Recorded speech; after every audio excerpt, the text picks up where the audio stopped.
So guys, we're back. Another episode of Joga Bonito. We are perhaps in our nicest backdrop yet. No disrespect to your living room. Your dining room, Fraser, sorry. But yeah, a new background. Fraser, why don't you tell us where we are today? Yeah, so we are here in Joga Bonito, which is the greatest, most up-and-coming pub in the world. Are they paying you to say this, or? Not directly. Not directly. Not for these exact words, but I guess indirectly they are paying me. Pay you to pour the pints, but yes, a lovely backdrop today. If anyone wants to look it up, in Milngavie. Yeah, it's a lovely. If you want to Google it, that's how you find it. A little background on Joga Brew. It was founded as a brewery about 10 years ago or something. Okay. And made some popular beers such as Spinnaker. And then they opened this pub in Milngavie. So it was a pub and a brewery, but they no longer brew, so now it's just a pub. But it's a lovely pub. It's a lovely pub, very much. Enjoying it. We get in some nice, we get in some beers from independent local breweries like Fine Ales, Loch Lomond, Camper Van Brewery in Edinburgh as well. Then like Maine's Brewery is a nice local one too. So loads of local breweries. A lot of IPAs. I didn't know anything about IPAs before. I think. Do you know a lot about them now? Oh, do you know what it stands for? Everything. Of course I do. Don't insult me, Jack. But no, my knowledge was really limited. My idea of what an IPA was an egg oil before. Right. Okay. I mean, you can't go wrong with an egg oil. You can. You can. It's a bit woke, yeah. It's very woke. But there's loads of IPAs in here, so. But they always have a Pilsner or a Lager on as well, so great selection of beers here at Joga. So. Well, I've been thinking the one thing missing whilst recording this podcast at the time is a pint in my hand. Is that your pint? You've set me up with a non-alcoholic dinger because I'm driving, so is Jack, so we're on the non-alcoholics. Fraser's walking, so he's on the water. You've got to stay hydrated. It feels wrong to be, I'm kind of semi on the job right now. It feels wrong to be sat with a pint and, I mean, I'm sure my bosses would mind I'd be sat so many times in my job now. So anyway, well, thank you for setting us up with this. Very happy to have this. Jack, good to have you back on the podcast again. Probably enjoyed the football this weekend. Absolutely loved the football. It was a great game. It was actually a great game for Scottish football as well, in terms of being entertaining compared to last year. Yeah, he had his moments, Good couple of games over the weekend in the League Cup. Yes, the St Mirren Motherwell game as well. Our old pal Gogsy will be a bit disappointed. I know, yeah. It's always good to see Motherwell play. That could have been a final in its own sort of worth as well, Motherwell St Mirren. That would have been entertaining. But we're not going to ask about any refereeing decisions here. We've been through them enough. Been through them. You boys been up to anything else this weekend? Not a huge amount, to be honest. I had a lovely roast dinner on Sunday night. My only question, how's the hut coming along? Weekly hut updates from Fraser. If you didn't listen last week, Fraser's getting a new hut in his back garden. It's the talk of Milngavie. Talk of Joga Bonito. What's happened? Well, that's why we're here, Callum.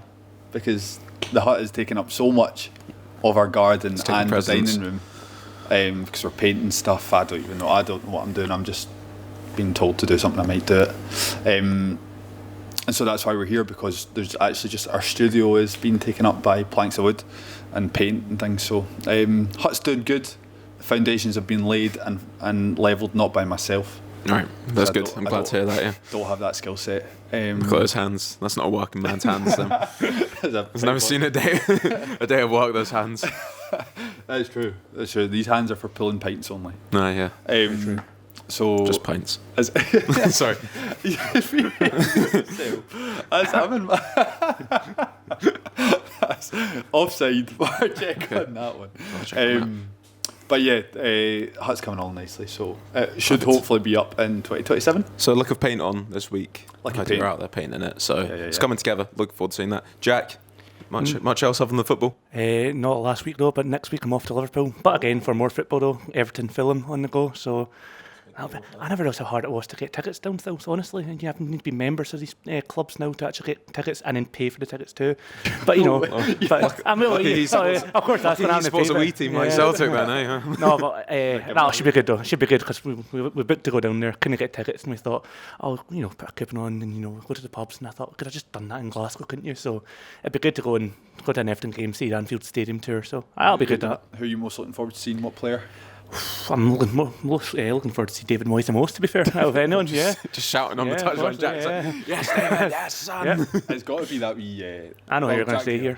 Who do you think? I thought you were going to say Nathan Patterson, obviously. I thought you were setting up for that one. Yeah, that's why I moved swiftly to David Moyes. He's out of an injury at the moment, unfortunately for you, Jack. So.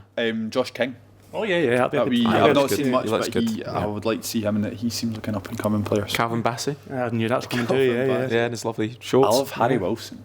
I'm just looking forward just to watch football and relax. To be fair, instead of being stressed the whole time. Going for the Harry Wilson bonnet. as well, aren't you? No, but that's the kind of player I love. And it'll be the new Everton Stadium as well. Then? It will be, yeah. So I went down there 6 Hill years ago. Dicky. So Goodison. So Hill yeah, Dicky. seen that. I've never heard that name before. So yeah, Albert Docks. That'll be What good. was it? Who was calling it the Hill Dicky? I think I saw a tweet and someone called it the Hill Dicky. I thought you just came up with that. No, No. I think so. It was like getting tricky at the Hill Dicky or something. I don't know what I'm totally making this up. I can't remember what it was, but it made me laugh. So. Yeah, I'm imagining Jack cutting around the Hill Dickinson Stadium now, proper like sort of David Brent sort of thing. Like, yep, some of the fellow locals, down at the Hill Dicky Stadium, looking forward to the game, boys. Yep. And his Scouse accent. That's me. Or you don't hear Moscow's accent. Jesus. We do now. You've said that. Yeah. Want to give us a Or little? you can do your Fulham accent. No, I'm not. Do your Fulham accent. Be fair than Scouse and Fulham. Almost got Scouse accent. It was like Stevie Gerrard in the cookbook. It's alright. It's That's okay. all right, yeah. Stephen Gerrard, your favourite Scouse? No comment. Stephen Gerrard's in his nightmares, man. That's it. Yeah. I mean, he was. He only won on Trophy 9, so yeah. Well, just like Stephen Gerrard, whose heart was apparently fully in the Rangers job again, our heart is fully in this episode. So it's a new format for us today. It's going to be hot or not. We're sitting in a pub, so it'd only be appropriate to have a Right game now of hot. I am not. I don't know about you. Freezing. I'm roasting. Honestly. Yeah, it's cold. It's We're cold. going to cut back. You'll have my shirt on. But before we get into that, then we'll be running through 3 of the leagues today. We've selected 3 of our favourite leagues in Scotland out the 4 professional divisions, and we're going to pick a team from each one that's hot and one that is not. You guys got anything else to add to this before we run the intro? Yeah, just one for you. Jack, hot or not? Wait, keep answer. watching, viewers, and you'll find out. The hottest of them all. Don't worry. This is quite funny because I should maybe shut the blinds. Sorry, we're in the pub on the day that it's closed. I've opened the blinds for a little bit of natural light to come in. People keep walking past, looking in, thinking, "How can I get in?" For the shutters are down, but the blinds. Maybe should I shut the blinds? Just I think, yeah, Do you mind whilst if I the do intro that? is running in real time, Fraser, go shut the blinds, Yeah. run the intro. You're a long way from home. This is Brazil.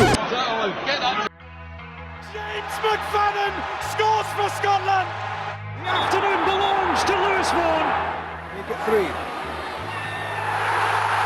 It's 3-0.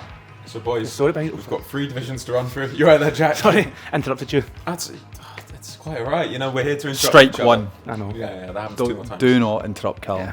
That's the first rule, Joga Bonito. Boys, some lovely tops on today. Thank you. We're all looking quite blue. Tell us what you're wearing. Jack, take it away. Me, I'm wearing Italy top from 2006. We had an ongoing joke playing football. I play playing goals. When I go outfield, all I can just do is run. So they call me Zambrotta. So I got Zambrotta 19 in the back, and I just wear that now. When did you get that? Like That was it looks new. 2 years ago. I got that. Yeah, it's lovely actually. Yeah. Nice top. Very nice. And a shirt that doesn't look so new. Well, the funny thing is that my auntie went to Japan with. She was a teacher. She took the school to Japan in like I don't know 2007 or something. She bought me a small. This is like a small adult's top, which I remember at the time I was like, but she was like, I've got you a gift, which was very kind of her. But it was huge. How old were you at the time, sir? So I'd have been like 9 or 9, something. right. It was tiny, and it just drowned me. And I was like, that top's massive. So it's gone up. I never really wore it when I was younger. Went up in the loft. I was in the loft a few weeks ago. Got all my like some good tops, Air United tops from years gone by. Got this one out. I was like, I'll see if It's this lovely. it fits me. It's nice. Like almost That's small, yeah. So A she wee bit thought, cropped, she thought but- ahead with it, eh? Yeah, she thought so, and it's in the style of like the Adidas tops that have come back around. So, So what, it's what lovely. year is it, sorry? I have no idea. Does it say down here, maybe? Is it? I'm not I mean, sure. I feel that's like proper It's still in- authentic Adidas. Yeah, Like. it's in great neck still as well for... Well, it's That because was I've barely been worn it. 'Cause Oh, yeah. but I will wear it now because it's gorgeous. Like it's a really nice top. So That's yeah, it. really like it. Nice, a nice international feel to today's episode then. Yeah, and And then Kirkcaldy too. I've got my Rafe. Old top. Faithful. I've worn this one quite a few times. Needs no introduction, my Rafe Rovers top. So, boys, today we are choosing 3 divisions because there are 3 of us, and we're going to do a hot or not for each division. Now, the division we've decided to cut out today, apologies to any fans of the Championship, but we do have hours of tape you can go watch about us talking about the Scottish Championship. You do not need to worry about that. We Yeah, thought well. we'd take a week off this week, so we're going to do the Premiership, League 1 and League 2. And do you think the best place to start off is at the tippity top, at the Premiership? Tippity top. But the Am I main taking man. this away then? And I think our man Jack Yeah. McLaughlin is going to take the lead. So, Jack, Who have you selected as your hot team and your not team? And we'll start off with the hot team. Hot team is Falkirk. Falkirk FC. Yes.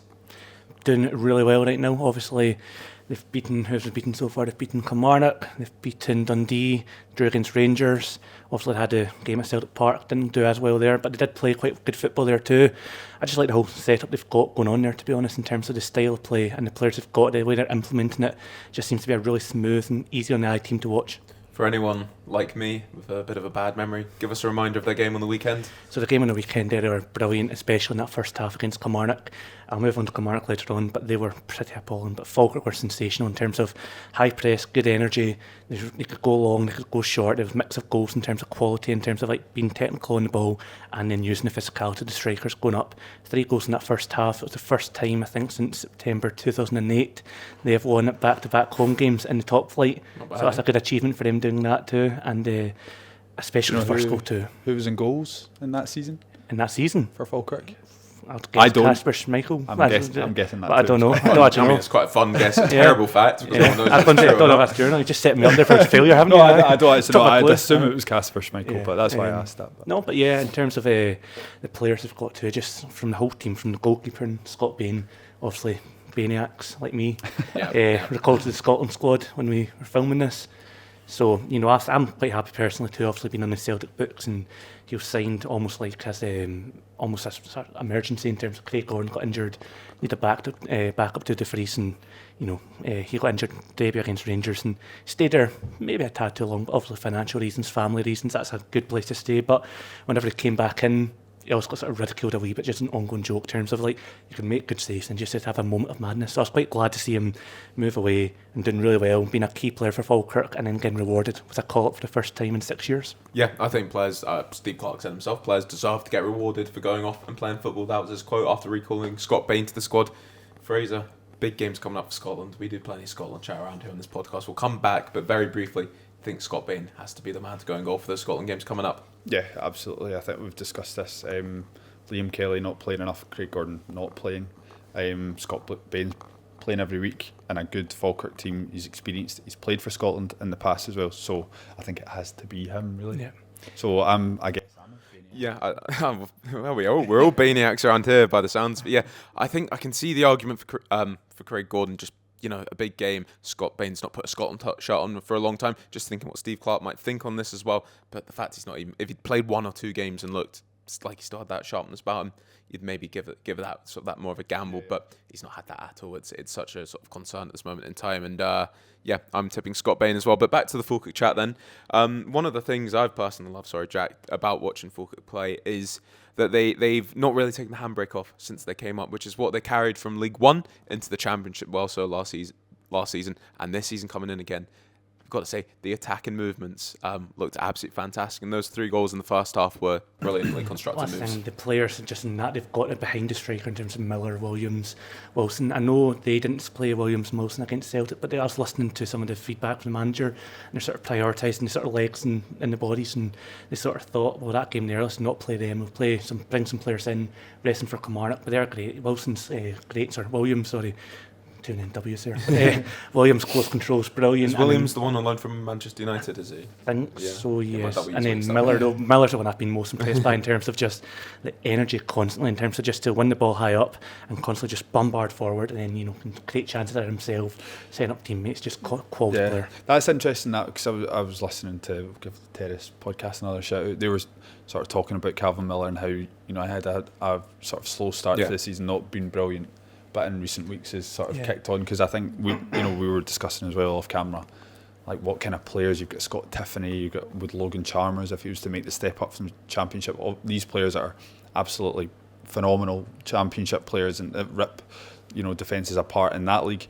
Can they make the step up? Calvin Miller is now showing that he has actually got the ability that not only can he do it at that league, but he can do it in the Premiership. That's what I think about the whole team, because they came up to the Premiership, and I don't want to sound rash, but on the first 2 games, I know they got a draw and then a defeat, but I was looking at the teams who were playing in terms of Dundee and Livingston. I thought that'd be a great chance, or a great start to the season. Dundee United, Dundee United, Dundee United, I'm going to be Livingston. No, but then I was listening to the players too. They kept going on about in terms of it's just consistency they need because they're playing great football. They've got the players to do it. And in the game against Rangers, not often you'd leave that game thinking we could have got 3 points for that. So then it was just more getting the wins going, which they've done recently. I think in the game against Motherwell especially showed a new sort of determination and mentality because Motherwell all over them in the first half. They play good football with the ball on the ground. We know that, but to go 1-0 down, it could have been 2. Goal got ruled out, but you're thinking this could be a Motherwell win quite easily, and just managed to hold on, sort of ride the storm, and still get 2 goals. Arfield's goal's huge to get the win, and from then they've just kicked on in terms of the game against Dundee. Again, the first half wasn't the best. Dundee took the lead, but then they're constantly just looking like they actually can get wins on the back now. Yeah, no, and I'm glad you brought Calvin Miller up as well. Both of you guys have mentioned him there with a bit of a focus as well. I've not actually listened to the Terrace this week, but I was thinking the exact same thing as well because it was a bit of a slow start to life for him, wasn't it? Back up in the Premiership. Ethan Ross also going down injured in the first game of the season. He's made his way back to fitness now as well. The two of them are so important for Falkirk, and maybe it's fair to say confident sort of players as well. I think Calvin Miller, when he's confident and he runs with the ball, he can be so direct, so dangerous, whether he's on the left or the right hand side. So he's the kind of player that can come in and really win games of football. I think you look at the teams in that sort of group in the Premiership and you look how many of them have winning players in their squads, and Falkirk certainly have got that in abundance. I think with Falkirk, I have to say I'm glad to see them doing well because and I kind of hated myself for it at the start. If you look back at our sort of Premiership preview, and I think we had quite a bit of a debate where you said Falkirk were going to do better than Livy, and I said no, I think David Martindale and Livy have got, they're more set up for the Premiership, even though Falkirk play better football. I think Livy will be more successful. It's good to see. Remember, we put 20 quid on that as well. No, don't. But it's good to see. I'm glad so far, but it's not the end of the season, of course, but glad to see that I'm being put wrong because I like seeing a team that's coming up playing football what I would perceive as the right way. Continuing their sort of principles from League One Championship into Premiership and just looking like, as you touched on, Wilson, Williams, Calvin Miller, Ethan Ross, hopefully when he comes back soon. You've got Cartwright as well, you've got McKeever, Graham, they can so fluid and they're sort of, whether they're playing a striker with 3 sort of midfielders behind or whatever, it is lovely to watch. It's quite dynamic and you don't often see that. You might see it from some teams in the Premiership, but normally it's Celtic, Hibs, Hearts, Aberdeen, the more established teams. So to see a smaller club, a club with less experience at that level, just coming in and being like, we're going to do this and we're going to do it our way, it's quite fun to watch. I like the versatility they've got too, because I've seen them when they came to Celtic Park. I know they lost 4-0, but they did have the chances. Schmeichel made some good saves. That was probably looking back, a bad team to play was O'Neill's first game in terms of rejuvenation at Celtic. But I was watching them for the first 20-25 minutes before we got the first goal. And I was really impressed in terms of just the confidence, like if Kate and Spencer just dictating the whole tempo. And then the ability as well. I was going to say, the sign of Brian Graham, I think is really good too, because obviously McKeever's done it for Falkirk for a long time, but the ability then to as well go along and win flick-ons and get chances just by going direct and swarming forward. They've got the ability to do mix it up as well, which I quite like. I hate teams that are just one-dimensional. It can only be this way. They can mix it up based on the game they're playing. That seems like a thinly veiled swipe at a certain manager that's recently... I was quite clearly what's into that. I was going to say, I think all the credit for this, obviously, you don't have to be a football genius to say the credit for so much of this goes to John McGlynn as well, the work that he's done at Falkirk over the last couple of years. As a Rafe Rovers fan, we know John McGlynn pretty well from his 2 times at the club as well. And I was probably about 10 years old his first time he was at the club. I would come up on my holidays to watch Rafe Rovers play. I'm not giving too many tactical breakdowns of it, but I can tell you, I know it was quite a direct sort of 4-4-2 old school style of play. John McGlynn goes away, has his time working at Celtic actually under Brendan Rodgers. As part of the scouting team, and it changed the way he wanted to play football, basically, and he was very open on that. Came in at Rafe, did the same job, sort of just fizzled out a little bit. He's gone to Falkirk, he's picked that kind of thing up again. And as you say, his teams come up, they played great football, they're very entertaining on the eye. But when they do need to sit in, have a couple banks of 4, they do that and they're really disciplined, and it comes down to hard work and fight. And John McGlynn used to be known, I think, as sort of this. We were having this chat recently about sort of old school managers, whatever that sort of means. I think we'll talk about it like in regard to Rafe now, sort of Barry Robson and how his teams run hard, and you sort of have this old school mentality. I think people tag onto it. I'm not really too sure what it always means these days, but I think John McGlynn incorporates that, but he's been so adaptable, and that's his best trait, that he's adapted it. His teams can sit in and be disciplined, but that's because they work hard and they all knock their pan in. And every single player in that Falkirk team wants to play for John McGlynn. You can tell that a lot of those players were unfancied at a championship level, and he pulled them in as sort of almost a ragtag sort of bunch of championship players that were let go into League One. You've got your Calvin Millers, your Brad Spencers, Ross McKeevers, all these players we mentioned there, and pulled them together, and they just want to play for the manager. So they've been a real credit to themselves this season, and certainly worthy of a hot stake. So yeah, definitely, yeah. Yeah. So do you want to take us on to our not team, however? Yeah, not team, yeah. Very good team. Yeah. There's a bad team. On to Kilmarnock. My first question is going to be, how many pints would you need to drink before you watch the game of Kilmarnock? I think you'd need to swap this to alcoholic. So what are you saying? Yeah, they're the not team. They are 10 pints? 5 pints? Five pint now to go to a killer game. I think because you need to be drink responsibly. I think let's go with 5 then, but probably more, to be The honest. responsible 5 pints. Yeah, responsible 5 things. With a good meal beforehand, of course. Yeah, line the stomach. A low percentage IPA. Yeah, low I percentage. can just come here beforehand, just get absolutely With your phone charged. Yeah. A good sort of hearty meal beforehand. Stay responsible. Exactly, yeah. Kilmarnock, why are they the not team then? They're Luckily for us, these two teams are playing each other. I know it made it really nice and easy doing the research for the last game, but it's just, I know the loss of the goalkeeper, Striek, is that how you pronounce his name? Yeah. I know the loss of him's really been quite a hard hit. That's But I think just the way I've been watching them play games too, the irony is like they look the most threatening going forward by lumping the ball in the box, but ironically they don't seem to be able to defend balls in the box that well either. But I think where the concern for me would be is seeing some of the reaction and attitude to I don't say attitude, that sounds like they're not trying, but I mean in terms of just like basic footballing instincts, in terms of like you get a ball, just control pass, it just seems to like either bounce off them or they don't react to it, they don't close a man down. It's just like Falkirk had so much space in that game on Saturday, just by no one really, it didn't seem to be much like directness to try and close men down.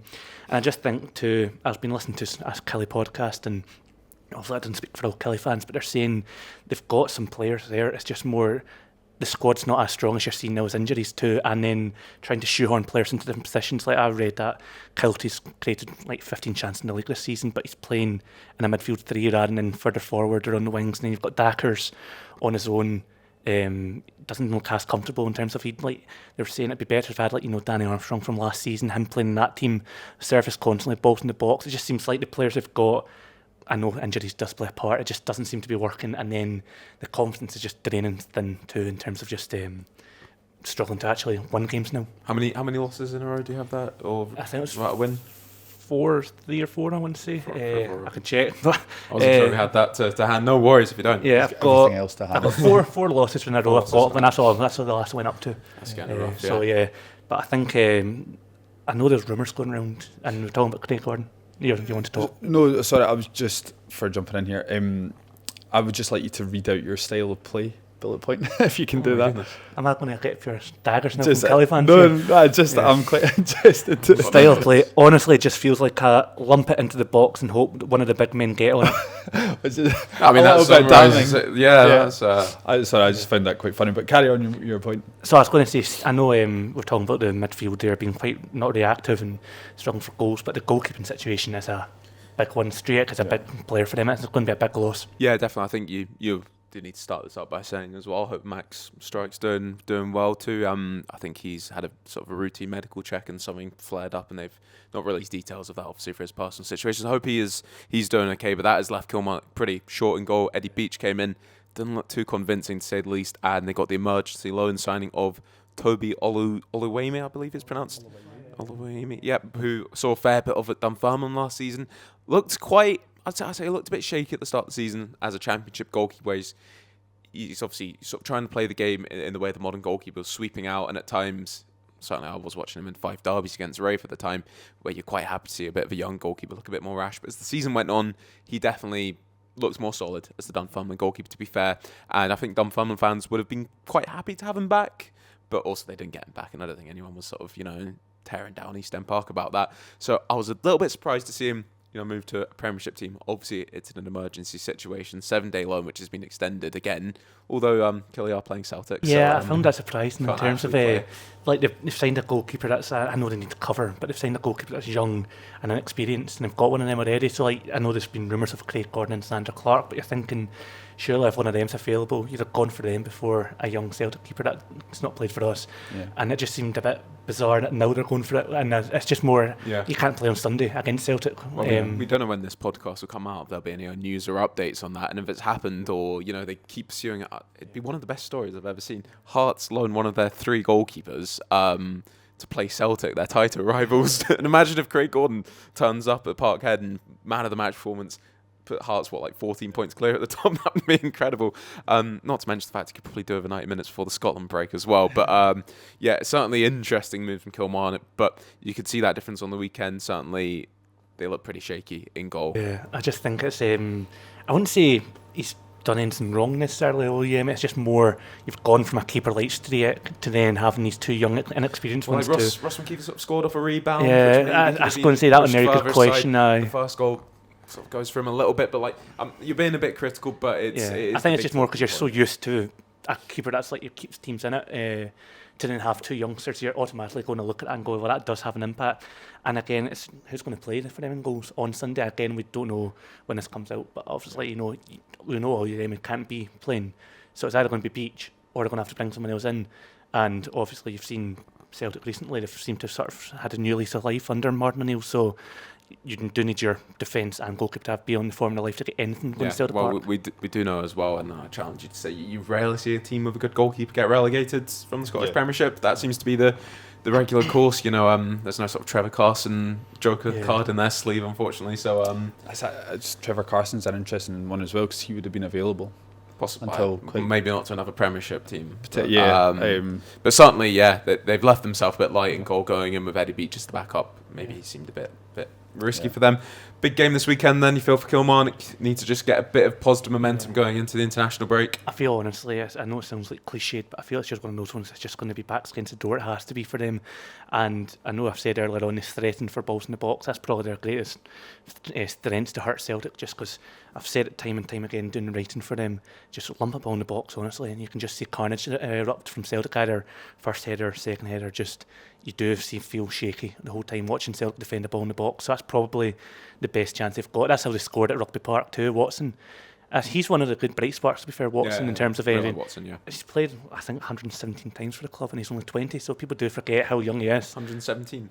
That's a very specific number. Just you did ask me for stats, didn't you? Is it at Celtic Park? Is that at Celtic Park? So I mean, as a Celtic fan, I'm confident we'll win that game, especially how we've been playing recently. But that's not to say that Kilmarnock can't. Recently been the last 2 games. Yeah, well, I mean, geez, if you go further back than that, then I'd say Kilmarnock will probably get a 0-0, to be honest. But with O'Neill and Maloney, I just feel like it's. I think Kilmarnock just need to get in this game, hopefully, and I don't sound like arrogant or confident. Just don't get a thumping. Just get back and sort of reset, and hopefully just can recover and kick on. I think Kettlewell probably needs it. He was a bit of a polarising appointment this summer, and seemed to get some of the critics off his back a little bit as the season's gone on. But a run like this kicking in again, and he's not always the most likable character, I think, as a supporter as well. Just how he speaks and stuff. So you saw what happened at Motherwell. I'm not saying a situation quite like that, but he came in with a bit of a point to prove, a bit of a target on his back, and a run like this will not certainly. It just feels a little like, I don't say waffle, but he just does always seem to have he always seems to identify what he's not happy with or what he wants to see more of, but then it just seems to be continuous. Like that game against Aberdeen was apparently turgid to watch, especially that first half. Like Aberdeen got the goal and then didn't really threaten that much, but then Kilmarnock, once they had clear cut, banged on the door, and then that game, I know Kilmarnock's second half, to be fair, against Falkirk, you can take inspiration from that. They were a lot more direct and a lot more threatening, but the game was done. It was 3-0. Bain was making good saves, and while a goal could change it, but you just never felt Falkirk were going to throw away that lead. And I just feel like it's one of those ones where I know he's got injuries, and I know he could. It's more like, what's he going to do? I don't think a change in manager necessarily is going to change anything in terms of what's happening right now. It's more having to just be a bit more getting the basics done. I think better than having to actually think of it, changing tactics or changing players. It's just more get the basics done, like track him in, run them down, work hard, like you've seen Falkirk do, and then you will at least get some sort of response anyway. Perfect. Right. Is there anything you want to add before we move on to League One, or?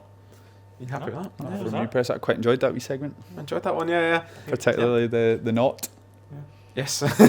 I know, yeah, talking about Stuart Kettlewell and waffle. Time for me to start talking about waffling on about League One now. So we've got hot and we've got a not for League One. Of course we do. So the hot team for this is going to be Peterhead, and Peterhead, and the not team is going to be Kelty Hearts. And we're going to start off on a positive with Peterhead FC. So Fraser, we both spoke about Peterhead actually quite a bit in our League One preview, a team that we both had positive things to say coming into the season. Yeah, no, I think actually, because they've come up from League Two, and you're dealing with sort of Hamilton, Queen of the South, Inverness, Cove as well, full-time teams in the division. Yeah, Alloa, obviously they're always there and thereabouts. People not really likely to look at Peterhead. You're probably thinking, look, if they can finish 8th, I guess that would be a good season. But they've made some great signings. They've got some fantastic, they've got genuine firepower in attacking areas. And so far this season for Peterhead, it's beginning to sort of, they're reaping the rewards from that. So doing really well at the moment. I'll let you come in with the stats and the facts. Yeah, just to give a bit of a backdrop to it, I suppose then Peterhead coming to this podcast. Peterhead sitting 4th place in the division in the final playoff position, 19 points on the board. Red hot form, their 4 wins in their last 5 games, and only 4 points off the top at this moment in time as well, which I don't think even the optimistic Blue Toon fans might not have been expecting coming into the season. And what was very important for them, great time to record this podcast, is they beat Cove Rangers, who are marooned at the bottom of the division, unfortunately for them. This season they've really been struggling, but Peterhead beat them 2-1 away from home, which was actually their first away win of the season, and probably a much needed one at this time of the year as well, just to get over that little jump of not having an away win. Actually the first ever win over Cove in the SPFL, so I feel they'll be happy to get that one over a semi-local rival as well, so they'll be happy with that one. But yes, they came up last season after just about winning League 2 title over East Fife, and they've kept that momentum going as well.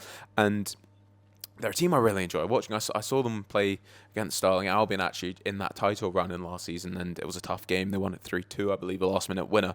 But the main thing that took me back was just the attacking play they had. They had 4 attackers on the day, sort of attacking 3, supporting Kieran Shanks, who's a number 9 I really like, and the 4 of them sort of just had a license to go for it. So they've been really entertaining to watch. Kieran Shanks is the second top scorer in the league, 5 goals.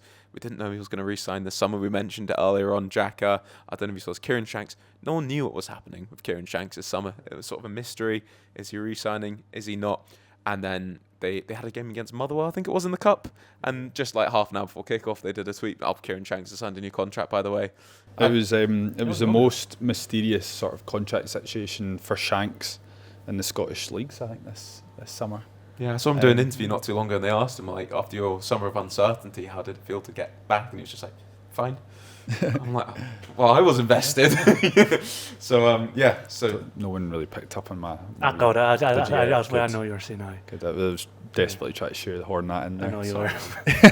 Brushed over you. No, but to be fair, I've been impressed. I've done my more Premiership research, but I was watching Peterhead too in terms of their attack and play, in terms of, it felt a bit similar to Falkirk, just, very pushing forward and winning the ball high up to get the chances, to get the goals that they've scored so far this season. Yeah, I mean, they've got bags of talent up there, and a player that's really sort of stepped into form recently as well is Cammy Smith, who we know all about from his time at Dundee United as well, where he was so bright as a young player. And yeah, you're looking at Ayr United as well. I was going to say, Thistle as well, yeah. So he's certainly a player, at an age where he can come into form. He's got plenty to offer. Ryan Strachan, after the game the other day, did actually say that Cammy Smith had really let his standards slip from what he can do, and in recent weeks he's came into it, and he's the one that sort of come into games, dictate it, and he was the man that got the winning goal against Cove Rangers. It was a big moment for him.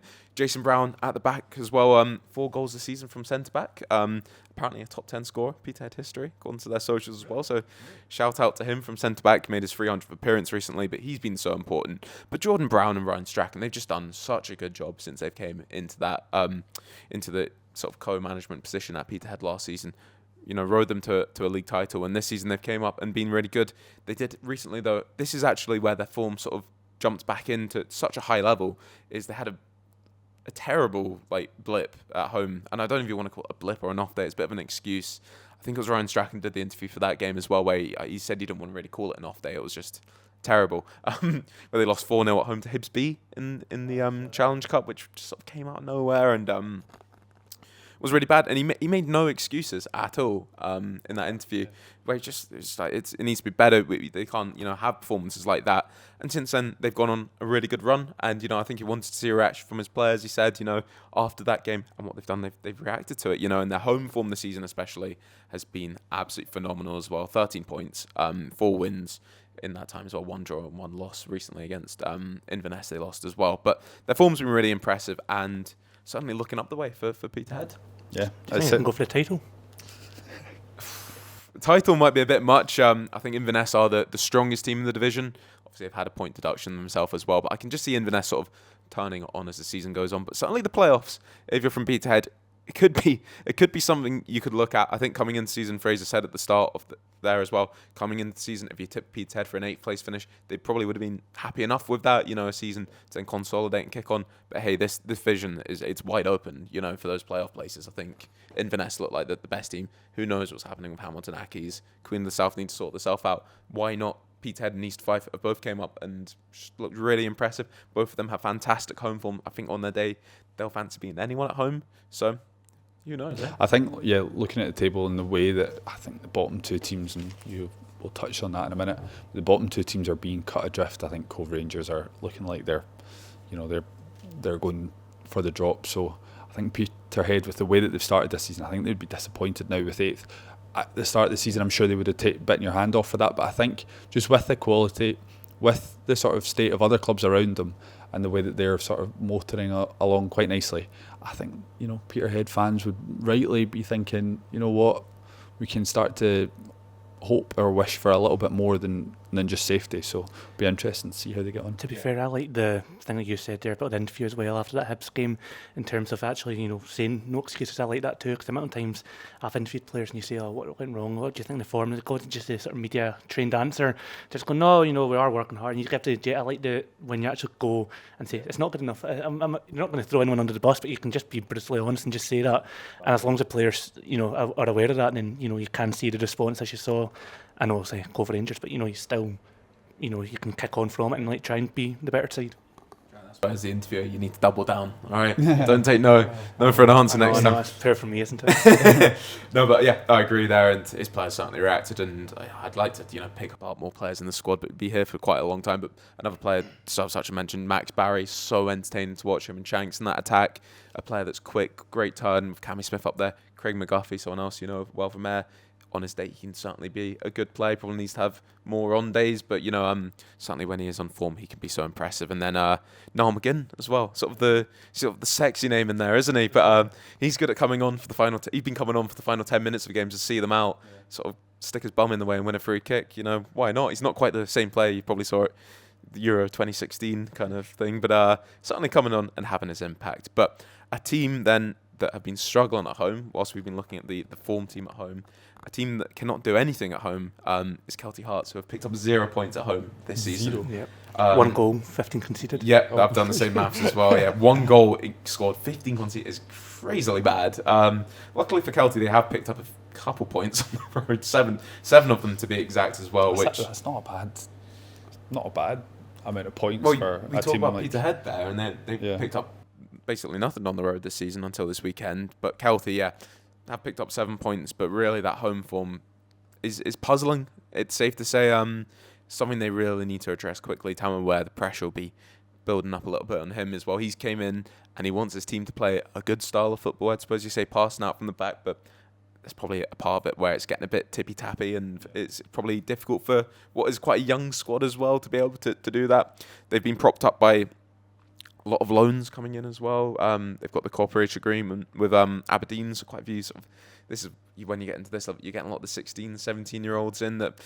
Look, I've not sat down to watch Kelty Hearts play enough in person. I'm not going to touch on all the young guys in the squad here, but it's a lot of pressure for a team that are in a sticky spot right now, and certainly this Kelty Hearts team, it's been fun to watch them have their journey to date so far. I used to go watch Kelty play quite a lot, when they were in the Lowland League and the juniors before. Me and one of my friends back when I lived in Fife would go through and watch Kelty Hearts play, and they always had such just magic players in their team, and you look at this team now, and I don't know where the goals come from. Rico Diak coming in was a good addition. I like Rico Diak on loan from Thistle. He spent the second half of last season on loan at Airdrie, showed little glimpses here and there, but maybe a chance for him to really kick on in League One. But he scored 3 goals since he came in, so maybe a bit of hope. But there's certainly an interesting situation story over the last week, boys. Yeah. What do you make of Michael Tidser coming back? I still can't get his last name right. Tidser. Still can't get his name. Yeah, the story of Michael Tidser is something quite incredible, and possibly the best story we've seen over Scottish football in the last week, which is saying a lot, so Michael Tidser, of course, was the Kelty Hearts manager the first half of last season, got his team playing excellent football, and he quite deservedly, I think, possibly at the time. It's easy to say, after, given the fact it went so terribly, he got the Dunbarton job, which only lasted for a couple of months from January to March. After that, in July, he takes a month away from the game, steps back in as a youth coach at Hamilton Accies, where he stays until August. In August, he decides, you know what, I'm not done yet. Gets the boots back on, gets signed up by Stuart Petrie to go to Montrose, where he stayed until November. And I don't think he actually played, or he might have been on the bench. I'm not entirely sure. He wasn't playing too much. Decided to be a player. Until now, Kelty have brought him back, not as manager, to now be the assistant manager to one of his players, Tamo Ware. Do you almost feel that's a wee bit like Maloney and O'Neill? Or do you think that's not the same? Not quite. Not quite, I no. guess it would be like Ian Murray coming back and being Barry Robson's... Almost, yeah. Well, that's an odd one. The thing about Tamo Ware and Michael Tidser is I did want to see if mention it at all. So his post-match interview didn't touch on too much. Tamo Ware sort of danced around that a little bit. He just said that he's like a brother. So I wrote that down.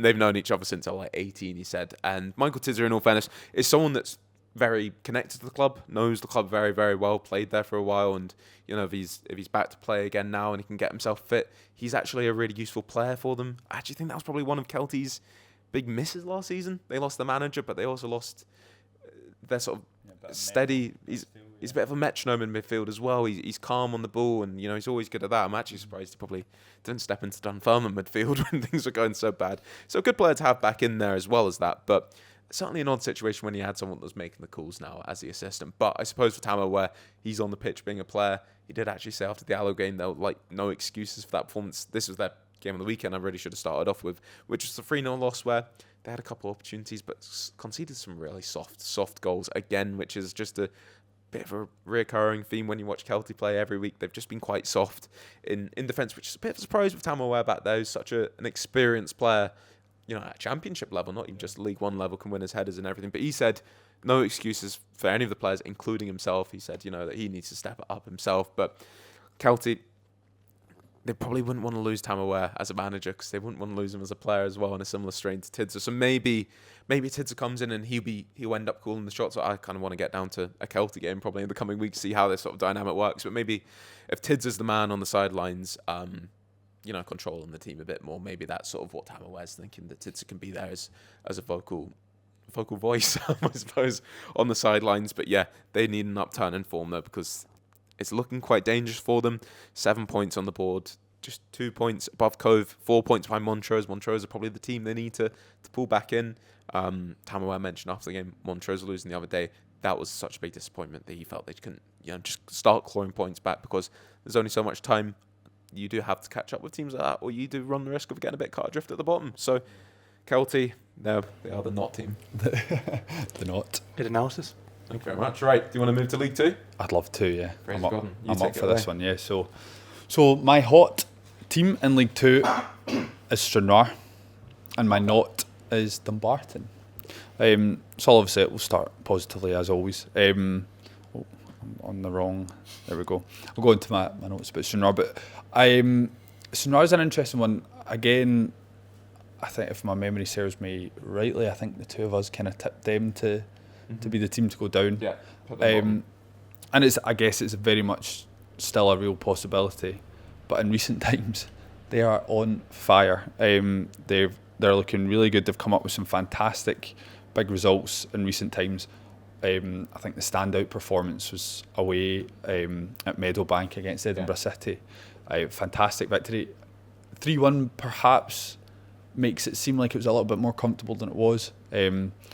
But to be comfortable or uncomfortable to come away with any kind of points from Meadowbank against Edinburgh City. But they took the lead and held on to it though. Yeah. They started quick. Did you see the free kick in that game too? Finn Of Ekrapont. course, he saw the free kick. Finn What a Ekrapont, free kick big that fan, was. 2 goals for Finn Ekrapont from left back. It's fantastic. But it's really it's a fascinating squad actually. Just if you really sort of look at the players that are, grabbing the bull by the horns for Stranraer, they're all like, I mean, the average age must be about 20. Yeah. Maybe Most of their recruitment 21. someone came in from the West of Scotland League as well. Yeah. A bit of a gamble there. It's you've got Finn Ekrapont playing left back, 23 years old, and he looks like he's the experienced guy. He's The elder statesman. The elder statesman. You've got Jordan Stewart as well, obviously at the base in midfield. He's a very good player. He's a bit older, 29. You've got Mark Russell as well, their captain. Hasn't really been playing that much lately on the bench. Whether or not that's because he's got a knock, I'm not sure. But you've got guys like Danny McManus playing in midfield. You've got James Dolan up top, Ryan Edgar. These guys are like 22 years old, 21. I think Ryan Edgar's 20. He's like basically a Lyle Cameron, a spitting image of Lyle Cameron. And then Matthew Gillis as well. He's looks like a fantastic player. He's kind of been in and out of the team, but is he on loan from Hearts? Or? Yeah. He looks. I saw him in the B team. I thought he had something about him. He definitely has something about him. He's playing, and they all look quite technically good players. They're obviously inexperienced because they're young, but I guess like they had a rocky start to the season, but young guys are maybe getting up to the speed of the league. They're getting used to the sort of the physical demands that maybe they're not experiencing, and I guess the Lowland League. I'm sure the Lowland League is also quite physically demanding, but just making that step up for players like Matthew Gillis. They look technically good, physically they're competing as well. So quite exciting to see. For a Stranraer fan, I would be really quite optimistic. They play football, nice football, and they're starting to sort of pick up big results. So could you? First, I'll ask you a question. Could you remind us of their score on the weekend there? Good question. Just 3-1. So 3-1 at home to Forfar, which I was going to say you watched 20 minutes worth. No, of that game. I watched it. It's all in my head. I'm like trying to remember what games I watched, but no, it's because I watched the Dumbarton Stranraer game from back in September first. Yeah, then I went back and watched Forfar, and I was jumping back. You enjoyed watching your Stranraer highlights. You were telling me. I really enjoyed it for the whole production. The football, the actual product was good, and then football secondary though. Yeah, the commentary is brilliant, and there was one I can't remember what game, maybe Glenafton. In the Glenafton game, there was like a lovely pan over the water over like mid-match. Oh, mid-match. I think the ball went out for a corner, and then they just had a lovely wee GV. It's wonderful. It encapsulates Scottish football. One of the highlights. You could see the sunset, and then it went back to the corner getting whipped in, which is fantastic. But they're starting to they score good goals. Ryan Edgar's starting to pick up some goals. I'm not actually sure. Like on Falkmob, he's so young and probably just played youth football. He's not even getting an avatar. He's just his career. So I'm not sure where he's come from, but he looks like a really lively player.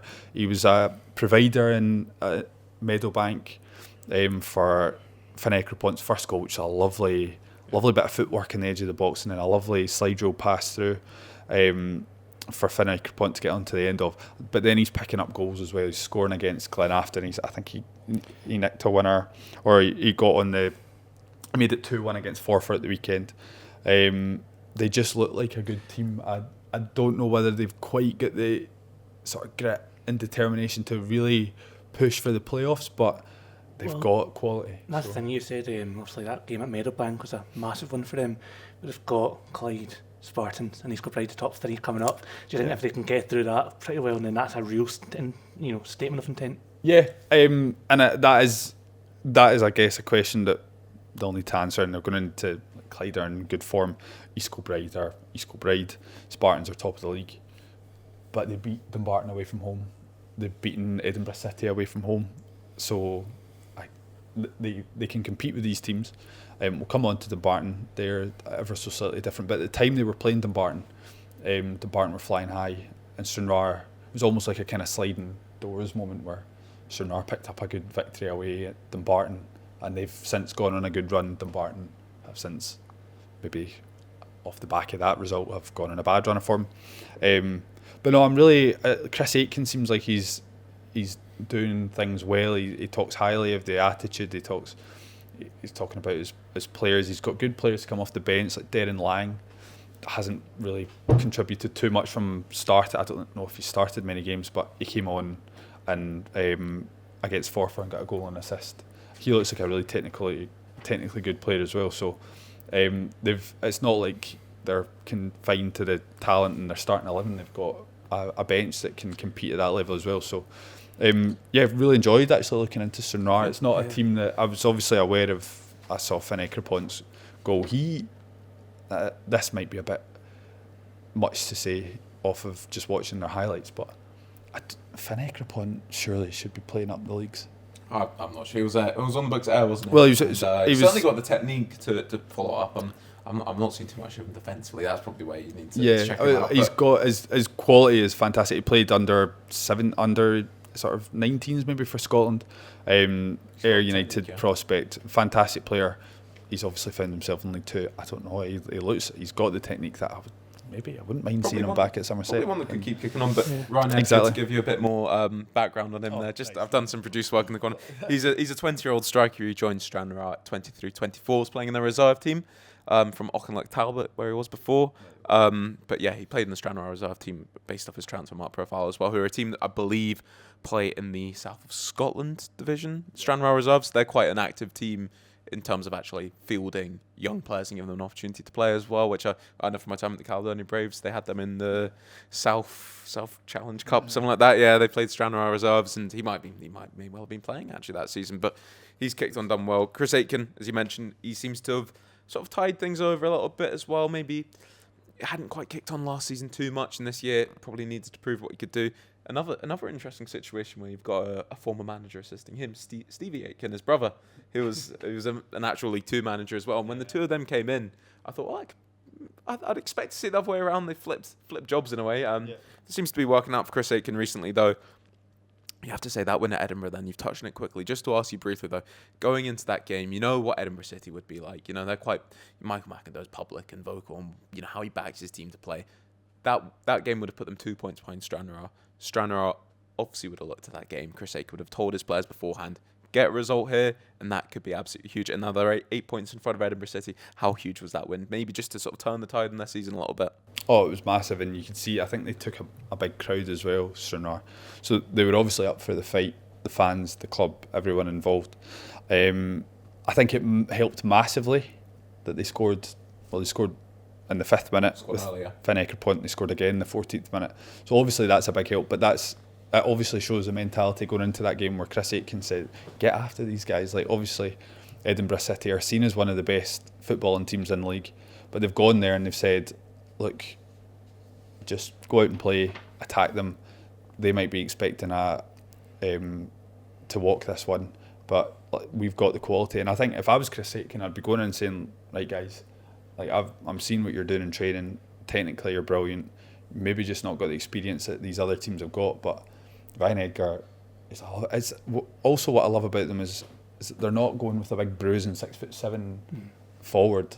They're going like Ryan Edgar looks. I don't know how tall he is, but he looks about 5'8". James Dolan is a young sort of tricky technical player. Danny McManus the same. None of them are like big physical bruising players. They're technical footballers. And they're getting rewards for playing football sort of the way I saw a good stat too about Stranraer as well. Go on. I know you know me, I like my stats, but I saw that only Forfar has scored fewer goals in looking at them. But on the flip side, only Spartans and Clyde have conceded fewer, so it might not be the most goal-faced, but it seems streetwise enough in terms of, well, recently especially, being able to get points on the board by just being able to be resilient and know how to play football. Well, I think that's at the start of the season, maybe with the younger players like James Dolan, Ryan Edgar, players like that, take a bit of time to bed in. They're beginning to now show that their ability in front of goal, and they've scored. I think it's like they scored 3 against Forfar, 3 at Edinburgh, and 4 against Glenafton. So do the math quick. That's 10 goals in 3 games. So now they're beginning to show that not only are they're rock solid at the back, but now they can actually play a bit as well. So it might just be clicking for them. It could just be a good run of form. They might hit a little bit of a wall in the coming games, but I've seen enough to look at them quite positively, and I think they'll do well. And I like what they're doing. I like what they're building. Matthew Gillies, I'll keep an eye on him because he's quick, technical. You can see he's been trained at Hearts B and the Orium, so he's clearly been taught to play football correctly. And it's good. It's good to watch. Brilliant. Well, shout out for Jack, Statman Jack in the corner. The numbers coming out here, that was good. Yes, Stranraer, brilliant defence. Sometimes Kane Hester will just score a scorpion kick from a corner kick, and all you can do is put your hands up and say, fair play there. And also shout out to the Short Kings as well. The Short Kings. What Fraser was saying there. That's a good point that you make. Sorry, I know we're just going to move on, but Chris Aitken did say in his interview that he's glad that now they're beginning to sort of reap the rewards from performances that he thinks that they deserve. I think at the start of the season, like you say, maybe against Elgin City when things like that are happening, it's kind of, you can't really legislate for a scorpion kick. You can play as well as you want, but if a player's going to whip that out, then you just kind of have to stand up and applaud. Yeah. And he did say he felt that maybe they didn't have the points that he felt that their performances deserve. So maybe now it's beginning to show. Yeah, definitely. And one word answer here then for Stranraer. Do you think they could maybe have a little look at the promotion playoffs if they could? Oh, of course I'll have a look. Of course I'll have a look. Yeah, absolutely. I mean, anyone could, the way League 2 is shaping up. Yep. We're going to jump onto a team now that at this moment in time, their thoughts might not be quite promotion playoffs, not to say they're a million miles off from it. You mentioned the team at the start there. Has anyone at this table played on the pitch at Dumbarton? I've been at it. Not played in it. Not playing the pitch. Well, Fraser Gordon. I've won a trophy. I don't know to take the mic. It's his only fact about Dumbarton every time. Have you actually? Won a trophy, yeah. I played on the pitch a few times actually. Well, I went I'm on sure trial at Dumbarton, but it wasn't like Dumbarton had come out and. Was that a knee injury or something to deal with? No. Yeah. They invited all a certain number of teams in the Dumbartonshire League to go along to trial, so it wasn't like they said, Fraser, Gordon, Scouted you, we want you.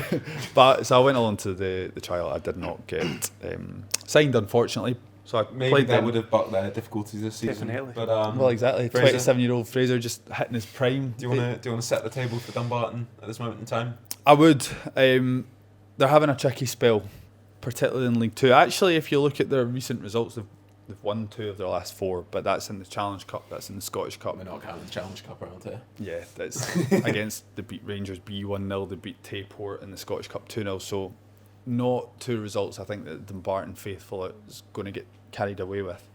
I think, yes, they're my not hot team. Yeah.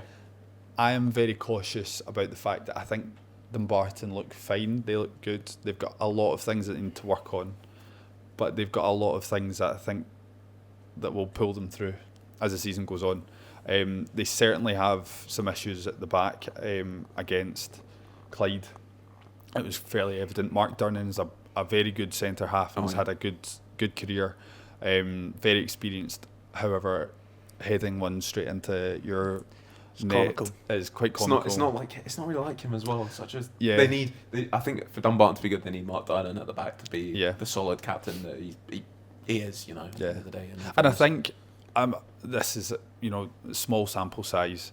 We're picking out the clangers really, and that's going to happen. A defender's going to do that occasionally. Richard Dunn did it every second game in the Premier League. Mark Durnan occasionally is going to do it in League 2. But it just alarmed me watching Clyde versus Dumbarton. Dumbarton looked good. Clyde looked good as well. Dumbarton in attack look like they can cause problems. They get some really slick attacking players that I'll come on to in a second. But just when any time the ball was in their defensive third, it just looked like they didn't have. There was no cohesion across the back line. I think you touched on the fact that they've adapted from a 4 to a 5 in recent games. But their second goal, first goal, Mark Durnan headed it into the empty net. Second goal, it was just a stramash between legs and bodies where Mark Durnan was kind of turned and facing his goal, running back to sort of get involved, and the ball just kind of fell at the feet of the Clyde attacker, and they scored from that. The third goal as well, the goalie kind of rushed out and kind of flapped at it a little bit, and all the goals that they look like that, yeah, it's a little bit ugly. And I think Dumbarton, if they can just they've scored a lot of goals. They're one of the top scoring teams in League Two. They're also one of the top scoring teams to have conceded the most. So I think that's where they maybe just need to get back to basics, sort that out, and I think they'll be fine. They've got quality, as I've discussed. Scott Tomlinson, I'm a big fan of.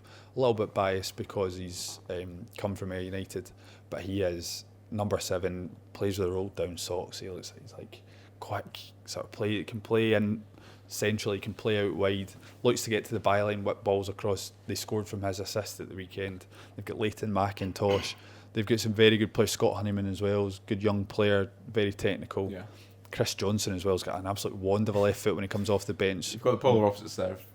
Mushy Chris Johnson and Leighton McIntosh in terms of experience up there, the youthful side of the other players. But Stevie Farrell then, he's a manager, I should say, that's been at Dumbarton for a lot of moments, a lot of highs, but a lot of lows as well. Up twice, down twice again, I believe, from his time at the club. I'm happy to be corrected on that if wrong, but he's been for a lot of moments there. We were looking through some of the Dumbarton chat on social media, Facebook and Pine Bob, and we know football fans can be quite fickle and annoyed at times, but also football fans' opinions are the most important ones there are. Dumbarton fans getting a little bit frustrated, but Fraser, you feel like it certainly deserves a bit of time to try and turn that one around, but certainly some big games coming up. I think Annan at home up next. In these next few games, probably do need to start getting a few results, but he's been there for so long. They had a brilliant start to the season that's kept them with a decent points tally. He deserves a bit of time to maybe just try and turn the course of things. Well, that's the thing too as well. I've been devil's advocate now, but I was saying about Stranraer. It's 3 games next. 3 games that Dumbarton just had were against Clyde, Spartans and East Kilbride, so they are tough games to play. So they had a good start, I should say. So maybe it's not all doom and gloom. Well, that's why I'm cautious about getting too worried about Dumbarton. I think they haven't won, so 13th of September was the last time they won in the league, but that was a good win away to Forfar, who are a difficult team to play against. They then drew with East Kilbride. They lost that game against Stranraer I was talking about. It was 1-1 until the 90th minute. James Dolan whipped in an absolute worldie from the edge of the box. Sometimes you just get beaten on an off day, and I think on that occasion Stranraer brought the game to them. Dumbarton, you would like to think they would be beating teams like Stranraer, but since then Stranraer's gone on a fantastic run of form. Dumbarton since then have less so, but their 2 defeats in the league. They lost away to Clyde and they lost at home to Spartans. And both games against Spartans, they were kind of, they had chances towards the end of the match to nick a leveller. Against Clyde, they've conceded some horrible goals defensively. How do you feel about their upcoming games then?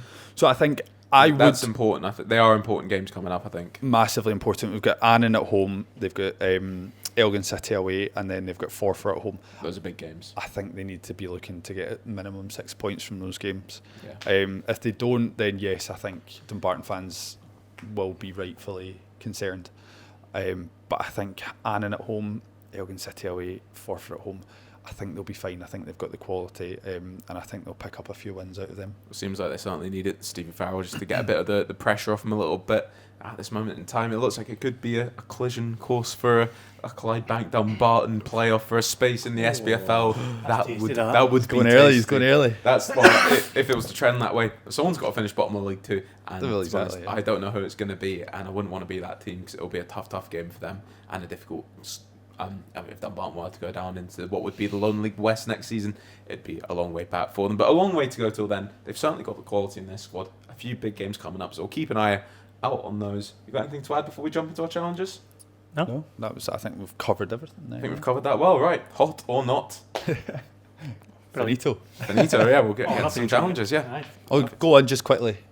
Give us your hot and your not in the championship. No analysis, nothing. Queen's Park than the not at the moment in time. Do you think they're looking rough? Just took a draw off of us.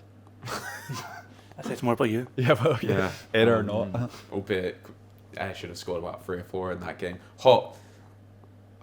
I'd give it to St Johnstone. So I think they've done that little turn back into form again. Not Thistle. This was a close as well, but lost the ropes the week before. So yeah, fair enough. Is that all right? I think it's hard to argue with that. Yeah. Thank you very much. Right, let's not argue then. Let's get into some challenges. Let's do it. It's extra time. Joga Bonito. I've had extra time already on Sunday, Callum. Went quite well for you last time, didn't it? Oh my! This isn't Fraser's trying to flip a beer mat. He's caught it. Well done. 4th attempt, I think. sort of stop counting there. So we've got 4 challenges to come up for us now. Jack, he's been away working. He's going to bring us our first challenge. Yes. Let us know what it's going to be, my friend. Callum, Fraser, there have been 10 players to win the Scottish Cup and the FA Cup since the 1970s. Can you name them all? He's gone straight in there. I like it. No build up for that. Scottish Cup and the FA Cup. So, I actually remember who they are. players that have played North. It's Sean Maloney. 1970s is a long time. That's a good shout. Do you want to go for Sean that? Maloney. That's one, yes. Iconic that. Right, let's think of. It's going to be Scottish players predominantly. Henrik Larsson, did he win the FA Cup at Man United? Man United. Did he win the double? That wasn't a triple. That wasn't a treble. A triple. Triple season. Henrik Larsson at Man United. Could be worth a guess. Because they won the Champions League. Did they win the league? I don't think they won the FA Cup. I'll go with Henrik Larsson. But No. I've got Kieran Tierney. Yes. great shout. I mean, you would expect it to be quite Celtic heavy, wouldn't you? Celtic and Rangers, surely. Because Hearts haven't won it Stillian Petrov. recently. No. I'm trying to think back to Hearts. Don't think there would have been. It's got to be. We've got to just keep thinking Celtic and Rangers here, don't we? Like Chris Sutton. Nope. No. Premier League winner, not an FA Cup winner. Yeah. Oof. How many did he say is on this list? 10. You've got Sean Ian Wright. Maloney and who was the other one you said? Kieran Tierney. Ian Wright. No. Back to the 70s. We're going. 70s That's going is to be like tough. Gordon Strachan. Yes. Okay, there we go. Did Billy Bremner play in Scotland? Billy Bremner? No. Nah. Play for Leeds. This is quite hard. From Starling. There's been 10 players. Yep. That I've counted. Charlie Nicholas or something? Nope. It's not a bad shit.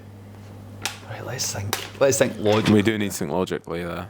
That's something we fail to do usually. Man City. There's not going to be any Man City. No Chelsea players. Scott Sinclair? Nope. That's a good shout. Just throwing names out really, aren't I? 2000. Anyone in that Portsmouth team? I mean, Joe Mendes. No. which is, I mean, what good Rangers players have gone down to play down south? Like Barry Ferguson went Nah, down he south, didn't but he didn't win win the cup. Did he win? He won the League Cup, maybe. That's, you give us that's that? a different trophy, isn't it?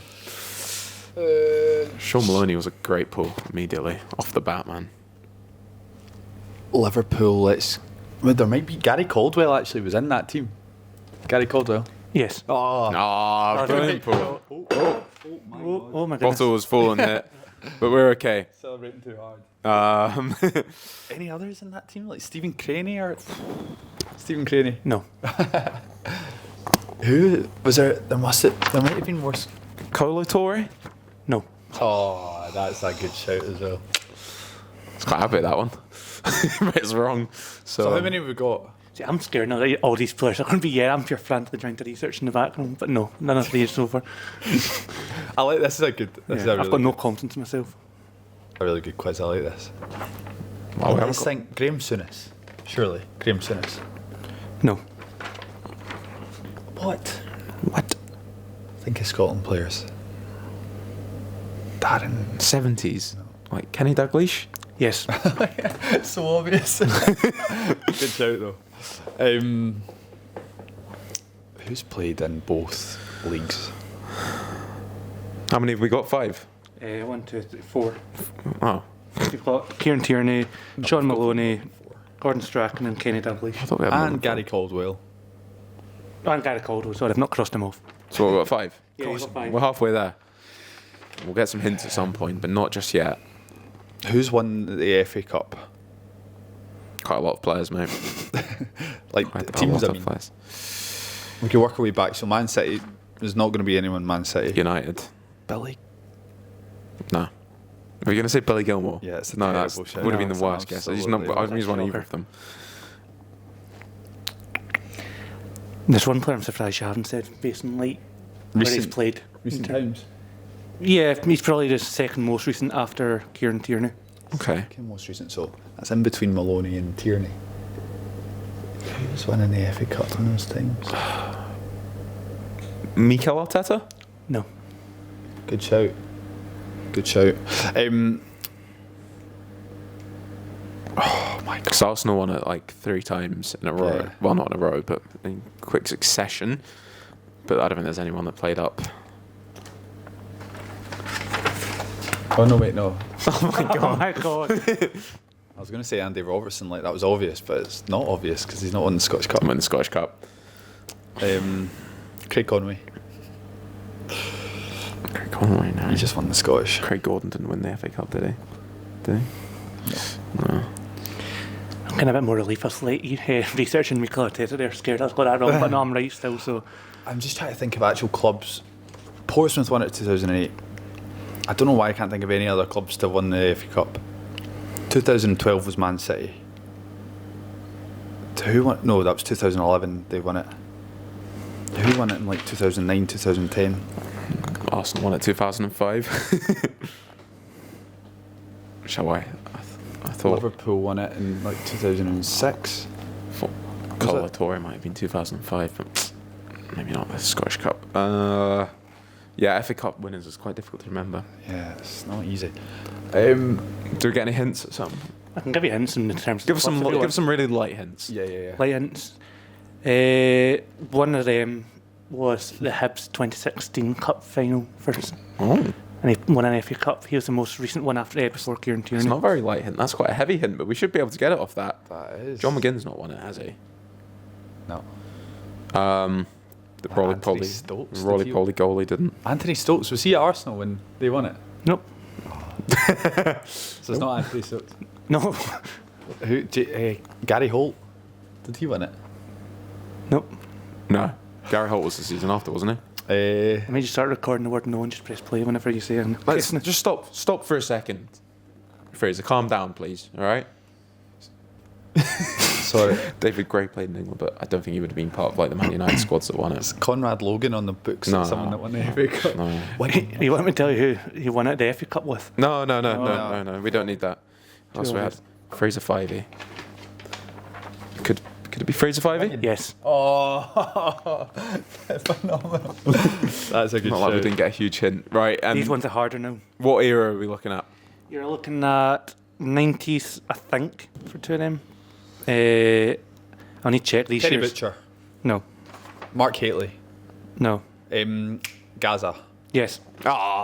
course. Let's go down the Rangers route. Great now. shout. It's got to be Rangers. Ali McCoist. No. Who else played in that Rangers 9 in a row? Great guesses. Loudrop. Brian. Michael. You got one first name right there. Michael. No. Brian Laudrup. No. Oh. Another Brian. Oh. Not Brian Loudon. Kinnear. No. Don't know who that is. You know play for Clyde? I don't know. I'm just saying names now.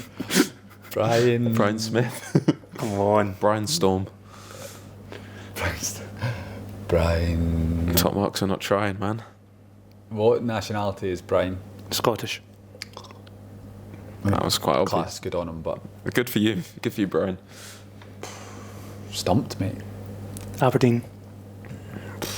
Stumped again. Should we Man definitely United. know who it is? Manchester United. Brian McClare? Yes. You just didn't even know that was a name. No, I Yeah, well, that rolled off the tongue. Next to hard, I actually need to check the teams they played for. Oh my goodness, that's when you That's know. good. Yeah, that's good. There's no chance we're getting them, Jack. What decade, Jack? I'm just checking. If you didn't even know what team they played for, the Celtic Rangers. We can do this. Surely. Scott, FA Cup. And One is the 1970. Bang on, he's won the Scottish Cup then. So that's the first one. And then won the FA Cup in the mid-70s. And then the other one, that's a hard one, that's the hardest one before. John Robertson. Nope. Just in 1970. No, I'm Yeah. thinking there's another John. Who's the boy Robertson that played for Nottingham Forest? He's up like won the European Cup. I think I might have got a name wrong here. It's not a good sign. No. I think you might need to just tell us. I think Yeah, just tell us, one Jack. was, I got the one decade wrong, one's the 60s, so you can scrap him from that edit. Who was that? That was Dave Mackay. Oh, my favourite Alloa centre back as well. And The tell other us one. the last one because I don't. Or give us the clubs of the last one. Man United and Aberdeen, but that was the 70s. I think it was from what I just remember looking at there. Maybe it was Hearts actually. Maybe it was Hearts and Man United. Oh my goodness. Either way, I can't think. Jim Leighton. No. 70s, man. played in the 90s. 70s. Aye, Aberdeen and Man United, sorry. Sir Alex wasn't even. No. So it was pre Sir Alex. Is that like Shankly time? No, that's I'm saying, you're Liverpool. saying post, sorry. What? Post Sir Alex. Sir Alex didn't, he was, 80s. so he was, aye, With manager. Aberdeen. Nah, tell us. Martin Buchan. It's on the tip of my tongue. That's good though. Yeah. I enjoyed. Good challenge. Well Yeah, done. I could have sir. maybe made Well it from done, the sir. 90s onwards next time. No, I enjoyed that. That was good. That was good. Martin Buchan. Buchan. I think we've done all right on that. What Yeah, have we You got? did? Fraser 5 was the inspiration from it, to be fair. That's where I thought of the quiz. Yeah, Fraser 5. That's a Sounds Fraser phenomenal. 5, That's good. I didn't know he was on the like. Aye, got next a time. medal. Maybe cut it from Brian McClure next time. He was a bright player when he was. Yeah, wasn't he down south and stuff? So Fantastic. brilliant. Right. Challenge number 2. Yes. Challenge number 2. Yeah. To get you Fraser's back going on to me. lead the way for this one, I believe. So Fraser, what are you going to be treating to us next? So boys, what I'm going to do is this is a classic in football media circles, but we've not covered it yet. I think this will be fun. So we're going to do a start bench sale. I'll give you 3 players. You decide who to start, who to sell, and who makes your bench. So Snog, marry, avoid. SPFL. Are we working together or giving our own opinions? We'll work together. Okay. I want to work Yeah, together. you can Unless you carry- don't want to work with me. No, I'm no, sort you of can picking up carry these these vibes some at of the them. moment, Jack. I don't Work know why together. you That's fine don't with me. wanna work with me. So, this is SPFL start bench sell. I'll name 3 players. You decide who to start, who to sell, and who makes your bench. Come on. Are you ready? I'm always ready. 100%. The first trio is Lawrence Shankland, Kieran Bowie, and Bojan Majowski. I know where I'd put one of them right away. Behave. Take allegiances and biases out of this. I think, as you've seen reflected in the recent Scotland squad, Lauren Shankland's the man. He should be the keep. 100%. I'm agree with that. So you start.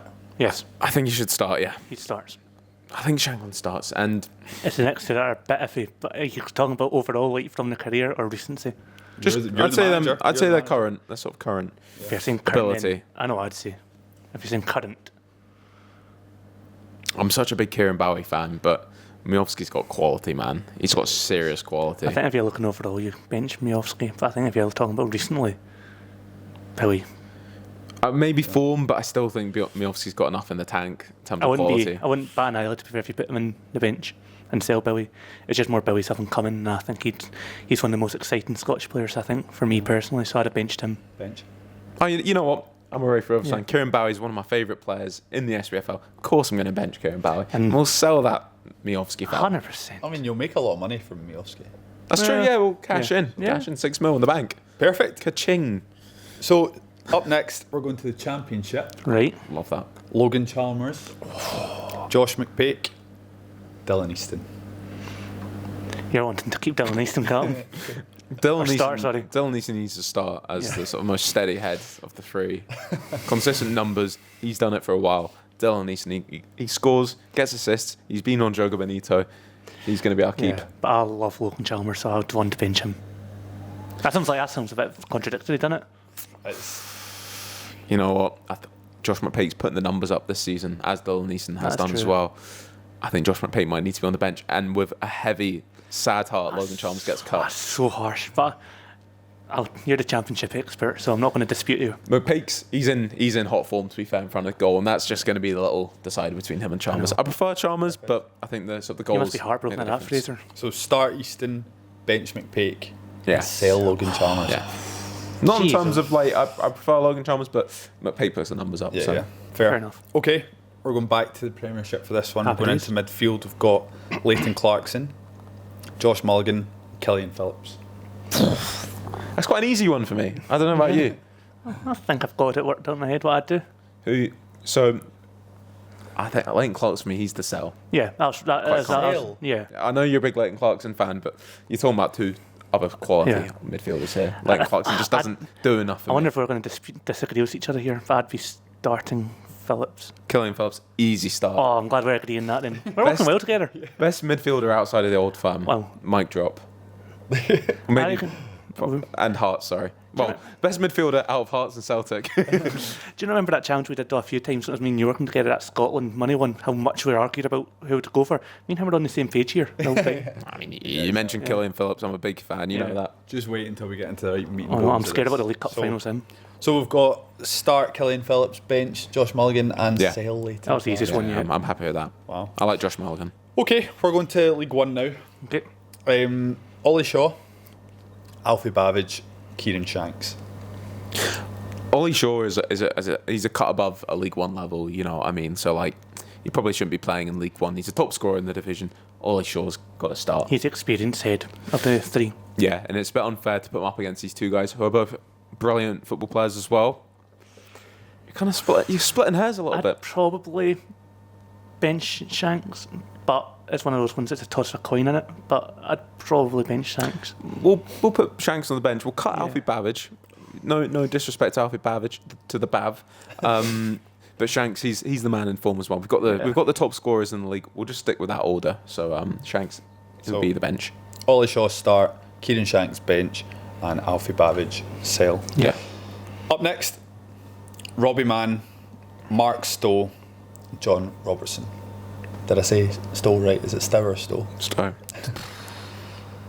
So Robbie Mann of Edinburgh City, Mark Stowe of Spartans, and John Robertson of East Kilbride. Yeah. Yep. You got some goods. I'm gonna cut Mark Stowe to start off with. I'm happy on that one. Yeah. Tosh, but the other two players are players I really like. I know you. I put Robertson's been doing really well in terms of goals. He's also the scorer not for. as many as Mark Stowe in the league, but I know, but I'm just saying for East Kilbride in I terms know of it like for them. might be a bit harsh. Robbie Mann, he's really come onto his game this season as well. Aaron Fraser's a big fan. He doesn't shut up about him. But John Robertson has the ability, you know, to beat any team on his day almost single-handedly. So John Robertson's got to start for me. Yeah. Did he not score against Wraith? He scored a hat trick against Wraith. Yeah. So, thanks for that. So when he's hot, he's hot. So he's going to be he starts for me. I'm fine with that. that. And then I'll bench your man Robbie Mann out of respect to Aaron Fraser and his high praise. So perfect. Happy with that. So, but if you said, what's the boy, Cammy Russell, of Spartans, could have been a different conversation. That's all I'll say. Yeah, well, Mr. Start bench Sale went with Mark Stowe. So, sorry, Mr. Up next, back to the Premiership again. We're going into fullback territory. Oh, right, okay. Who do you think will come up on my list? Just out of curiosity. Tavernier, Johnston, and Adams. Probably not. I don't know. Tell us. You just love Adams, don't you? Keelan Adams. Jack, you're on to one. We've got Keelan Adams, Will Ferry. Say that again. Will Ferry or Emmanuel Longello. Longello's had a great start at Motherwell, though, hasn't he? Yeah, he's been really bright. He's scored a good few number of goals too. Yeah, you could this is probably the most difficult one. You can kind of go any direction with any of these. I think Will Ferry's the most established player of the three, most solid, reliable, consistent. So Will Ferry, I think, should start. I think it's a heavy heart.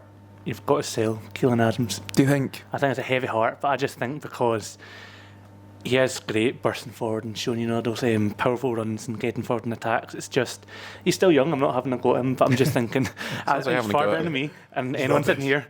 But I'm just thinking that Longello is just maybe got a wee bit more experience and just right now in his current age in terms of his career. But I'm not saying that means Keelan Adams is not going to make it. He's one of my most exciting players to watch. Well, I'll go at Celtic Park too. So, but I think it's just for me personally, you'd be benching Longello. But I'm not sure about you, Callum. I think Longello's got. I think he's got some mistakes in him. Keelan Adams got a couple of mistakes in him, but I think Keelan Adams, he's box office. He's a Rolls Royce. He'd be my bench choice. Fraser. Do you fancy being a? Yeah, impartial here. I've not seen enough of Longello yet. I don't know. I've been. Yeah, I think you do have to start Will Ferry. Oh, yeah, and then it is splitting hairs between the other two. Keelan Adams is my shout though. He's saying Longello. I'm saying Longello just because of the. We can go with that. We can do it half and half if you want. No, we can't. Well, I'll concede just because of the goal he scored at Celtic Park if you want. Okay, so, Keelan Adams, trust me, this guy's box office. He's getting better and better. Longello, not really got a bad word to say about him as well, but I think Keelan Adams is just he's got something very special to him, and certainly as an out-and-out fullback as well. That was our first one we've had a proper uneasy dispute about, so we've done well for number 5 or 6 now we've done, so yeah, not bad. This one I'm looking forward to. Back to the Championship. Right, okay. Going into central midfield. Here we go, man. We've got Ben Dempsey, Jamie Lindsay, and Charlie Gilmore. I'm a big Ben Dempsey fan. He starts for me. United, Ben Dempsey. You know what? Charlie Gilmore's really come onto his game this season. He's looked like such a good addition for Dumbarton. I'd bench Charlie Gilmore if that's okay with you. I don't think I'm getting much say in this one. You can feel free to oppose. Jamie Lindsay, was he at Celtic?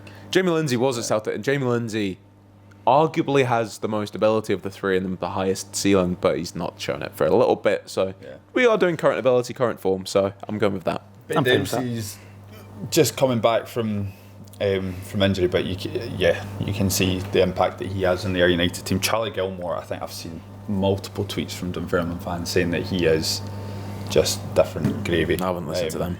So, so you're going Ben Dempsey start, Charlie Gilmore bench, and then selling Jamie Lindsay. Yep. And finally, we're going to League One, and we're going to central defenders. Okay. So we've got Archie Graham of Stenhouse Muir, David Devine of Alloa Athletic, and Remy Savage of Inverness. The three stingiest defences in League One. I think Remy Savage. I think he's the start. He's been there. He's done it for a while. Has the odd mistake in him, but he's a League One defender. They all have an occasional mistake. You know, that's okay. But I think Remy Savage. He's a solid player at the back. Has a good partnership with his very own Devine at the back as well. So next one's tough. Jack, you're not saying much down there. I know. I'm thinking. I'm actually forgotten to Can I just sway you a little bit? David Devine has 4 goals from centre back for Alloa. So who's the first one you said again? Archie Graham. Archie Graham or David Devine, basically, who he's benching. And I'd probably bench David Devine and then sell Archie Graham. Archie Graham's young, so you would make know. a pretty penny out of him. I know. I think all these ones you're choosing are like very close. That was deliberate. That was. I know, but you're making it. You're going to just make it, controversial here. Of course. Look, I'd be quite happy to bench Archie Graham. Was a young player on the books at Queen's Park, developing well. Had a loan spell at Caledonia Braves. I've met him. He's a nice guy. He's a lovely lad. No affiliation, Follow each other on Instagram. He's a good guy. So I feel a bit bad if he sees so now he can't do it now because he sees his name. If you want to sell Archie Graham, he's the least experienced of the three. He's up and coming, but maybe this time next year, I think he'll get himself onto that team sheet. Tough competition there, but we'll stick with what you've gone for. I'm going with that. Yeah. Perfect. Well done, boys. I enjoyed that. I enjoyed that too. Yeah. Good. Much, yeah. Good to hear your thoughts. So nice bit of coverage there for everyone. Yeah, that's it. Yeah. Do you agree with most of our choices? I think so. There was one I didn't agree with. I didn't love Leighton Clarkson because I love him, but then it's hard. I think that's the one we were most satisfied with right away. Yeah, they were all. You could start any of them. That's obviously deliberately did it. Hopefully sparking the beat in the goal. We're going to. Didn't do any Celtic ones either. That made it easier for me not to be. Did I not do one Celtic one? I think so. Did you? Oh shit! I could do one more if you want. Yes, please. No, that's quite right. That was fine. That would be. We've had plenty of chat there. Right, we're going to move on to my challenge now. We've got 2 more to go. This one's bringing back another old classic that we've done before. Did quite well on TikTok, so we're going to bring it back again. Okay. This is Don't Say the Same Word as Me, SPFL edition. Nice. Play along at home. All right. So the first thing I need from you guys is I want you guys to name a Highland League team. So think about your answer. I'm going to do a countdown. I'll reveal my choice. You guys say one by one who you've selected, okay? Okay. So play along at home. See if you can get all the way to level 5. Jack, can you think of a Highland League team? Yes. But I'm just trying you to look so stressed there. No, I'm trying to think if you're going to do the obvious one or you're going to go obscure. So now that's the fun of the game. Yeah. But the old reverse psychology could be in play. Who knows? Yeah. Right, you guys got an answer locked in? Yes. 3, 2, 1. Bucky. Devonville. Could you say them separately? Oh. Jack, you go first. Bucky. Devonville. Jack, you're out already. Bucky Thistle. A terrible start to proceedings. I thought you were going to go the most obscure one. Well, Bucky. Yeah, they're the consistent champions. Sorry, that's what I mean. I thought you'd maybe go more obscure, and I was thinking, all right, I'll go for the obvious one. I see what you mean. I was trying to reverse. Reverse engineer it. Right, Fraser, you get to keep playing. Right, okay. Next up. I'm sure I won the last one we did. I want you to name a Dunfermline Athletic player. Okay. Right, you got 1, 3, 2, 1. Barney Stewart. Andy Todd. Believe it, I was going to say that as well if I was still there. You guys really are in sync today. Right, up next. He's been reading my notes. I forgot that was the game. Up next, I want you to name a Premiership stadium. Okay? Okay. Go on. 3, 2, 1. Easter Road. Pittodrie. The dung heap. What were you going to say? Celtic Park. Celtic Park. Good man. Right, up next, I want you to name an African that has played in the Scottish Premiership. Okay. 3, 2, 1. Victor Wanyama. Yusuf Malumbu. Very good. And finally, you're on to level 5. How do you feel? Good. A little bit nervous because I've come so far. I don't want my journey to end just yet. So, I'm just need to keep my composure here and really just lock in. The odds have really been narrowed in here, okay? Yeah. I want you to name a goalkeeper in the most recent Scotland squad. Oh. Okay, ready? Okay. So you got 3 options here. Right, 3, 2, 1. Craig Gordon. Fraser. Scott Bain. Yeah. Comes out as a winner. A crushing defeat, 5-1. Yeah. Sorry, Jack. But you come at the king. You best not miss, eh? That's what they say, right? Fair enough. Do you think you guys have got time? Doing that for my country. Have we got last calls at the pub yet? Last orders? Ding, ding, ding. Do you want to ring it?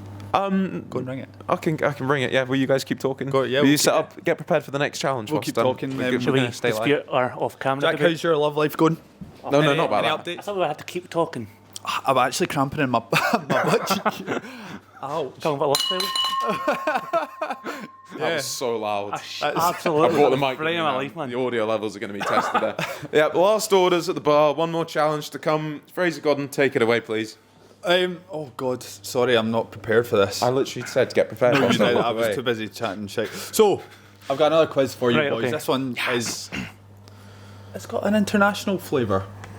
Scottish football links, but very international flavour. So We are going so mainstream. yeah, we're farming Love that. views here. That's what we're TikTok. We're going international, baby. doing. Right. 9 managers in European football have won the treble. And it's in history and entirety. Can you name the 9 managers to have won the European treble? European treble. Jockstein. So that is, I'll come back to that. Obviously, European Cup, League Cup, or League and Scottish Cup, whatever. That's not including like Europa League, Yeah. etc. Yeah. Cool. Well, Jockstein.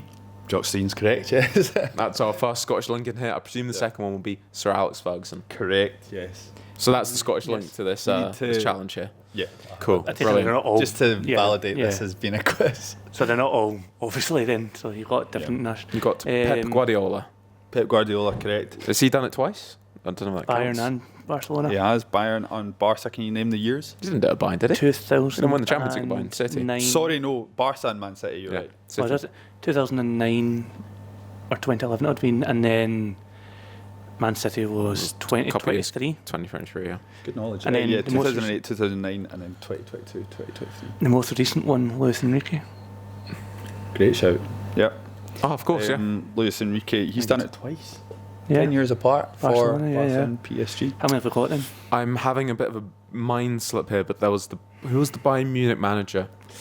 The German fella that won it. correct. Yes, 2014 maybe? Year before. Yeah, 2013. His name slipped my head. He came back to manage him on a interim basis not too long ago, but his name slipped out my head. Yep. Klinsmann or something? Do you see there? Yup, height. What is his last name? Yeah. What's Yep, how do you that's correct.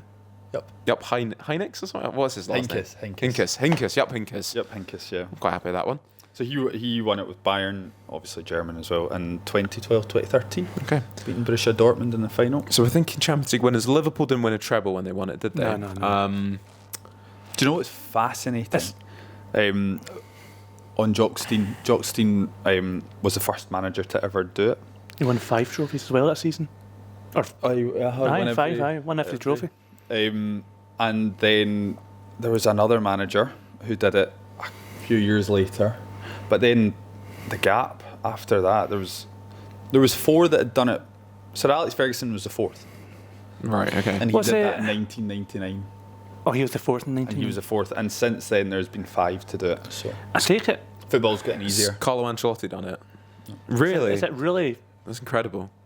Porto, did they get a treble then when Jose Mourinho? I think they got a. Say that again. Jose Mourinho? Are you locking him in? Yeah. Wrong working, correct answer. Oh, is it? Okay. I think he got a treble with Porto when they won in Seville. Right. But right. obviously that doesn't count. Yeah, But yeah. he won the Treble in 2010 with Inter. Oh, yeah. So Jose is on the list. So I think you've got. It's quite a recent one. You're missing 3. Two of them, I don't think you'll get. Oh, Zidane. Tricky. Zidane. No? Surprising Zidane and Ancelotti not being there is incredible, given the amount of Champions League they've both won. So who else has won Champions League in recent years? Then? Who's the Bayern manager in 2020 when they won the COVID one? Oh yeah, it's that Hansi Flick? Hansi Flick. Great. Back in their first year. Hansi Flick, yeah. Bayern Germany 2019, 2020. So that was a How many left have we got? So you get 2 more. I don't think you'll get these. One of them was in the 70s. One of them was in the late 80s. I've met one of them actually. You can maybe put that in the picture. I'll send you. It's not George Best. There's a. You've sat on George Best's knee, of course. Any listeners that don't have the context. That's true. He has not won a treble as manager, unfortunately. This guy is a. Brian Clough? No, unfortunately not. This guy's Dutch. Oh, Cruyff. No. Barcelona, no. What era is this? Not from a big team. It is a big team, but it's not one of the powerhouses. What era? 87, 88. Wow. Both were with Dutch clubs. Both managers. Ajax then. So that was the first one, in the 70s. The second one was with PSV.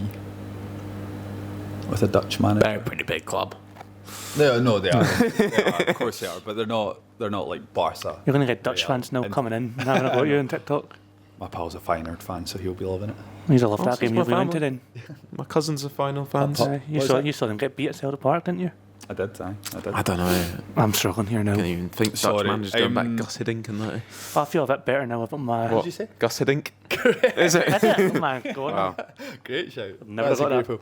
And finally, I'm going to tell you because, not to undermine your knowledge, boys, but I don't think you'll get this one. I got Gus Hiddink. Stefan Kovac was Ajax in Romania, 1971, 1972. He won it twice, the Champions League or the European Cup. And apparently, I was reading an article, he is not even considered as one of Romania's best ever managers. Like, people forgot about him because he just, it wasn't a big deal. He's won back-to-back European Cups as a Romanian manager for Ajax, and no one really cared back in Romania. Story of my life, man. I mean, that's my next guess. The Stefan Kovac. So he's quite interesting. I would never have got that. That was an interesting wee ninth one. So that's a little football fact. I'm sure most people probably don't know much about Stefan Kovac either. So what about Gus Hiddink in 87, 88 for That's a great show, that one. What about Vic Akers, Arsenal women's manager? You don't think about that, did you? Yeah, Gillian Fullerton. Fraser's not very inclusive. That's the issue with Fraser. That was a brilliant challenge. I enjoyed that. That was very good. Good research. Some surprise names not in there, but 2 Scots in there. That's got to be more than any other nationality in there, right? First one as well. 2 of the first 4. No. Oh, We're up there with the Spaniards and the Germans as well. To be fair, bloody Germans. bloody Germans. Who would have thought? That's still quite impressive. So we've got 2 Scots, a Romanian, a Dutch, a couple of Spaniards, a couple of Germans, and a Portuguese dude. Yeah. It's not a bad. Brilliant. Not bad company. Spread of, any English? Did you see any English? Don't think so. No. I mean, I can read that. Sorry, guys. Not too sure. Anyway, Sorry, England, let down there, big time. Right. Has an English manager even won the Premier League, man? Maybe Eddie Howe will do it this yeah. year. Crazy, isn't it? Behave. I mean, David Moyes even won a Conference League, so right. Anything to add? Nothing to add. I think I really enjoed that one. My favourite episode yet I've been on. Go and have 10 pints now and a few shots. Yeah. Kidding. Put the Kilmarnock highlights one in. Oh, we never continued that. What, 10 pints? Just before we finish, how many pints would you need to watch Kelty at the weekend? Just a couple. It's quite entertaining, even though they lose. It's still good. Yep. Good soccer on display. Yep. Dumbarton. Oh, alcohol-free. Yeah. Guinness Zero, man. I like Dumbarton. They're entertaining. If I was a Dumbarton fan, maybe However, 4 pints. yeah, if I was a Kelty fan, Probably I'd 4 be pints. probably about 7 pints. Yeah. It's very frustrating. I could imagine. Yeah. But watching Scott Tomlinson, Chris Johnson with his left foot, Scott Honeyman, Leighton McIntosh. Mark Durnan sticking the ball in his own net. Watch a 35-year-old Chris Johnson and 40-year-old Lakin McIntosh stink it up. No, then they're only like 32, I think. Oh, goodness me. He doesn't look it. Yeah. On that note, Callum, any plans at the weekend? Chris Johnson looks like he's had a few too many pints. That's what I'll finish off by saying. Plans for the weekend? Yes, I'm going to be lucky enough to go to Lesser Hampden. Oh. So I'm getting in. Good, so you're one of the lucky 7 few people that are getting a ticket. I'll be pitch side, so couldn't even get a seat in the stand. They're sitting in the stand at the side of the pitch. So looking forward to that. Hopefully, Rafe Rovers back to winning ways again. Make it 3 undefeated. You never know. You boys, anything? Well, you know me. Know what you're up to. Yeah.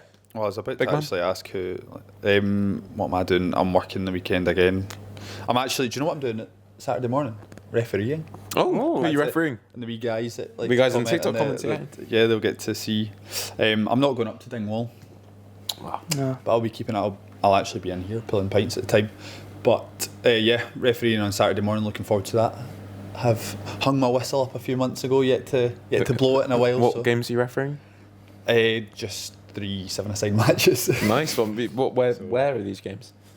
Bearsden. Bearsden. Oh, nice. Okay. Bearsden. So Shout out to any the- wee guys that are. You guys are Bearsden. Yeah, go easy on me, man.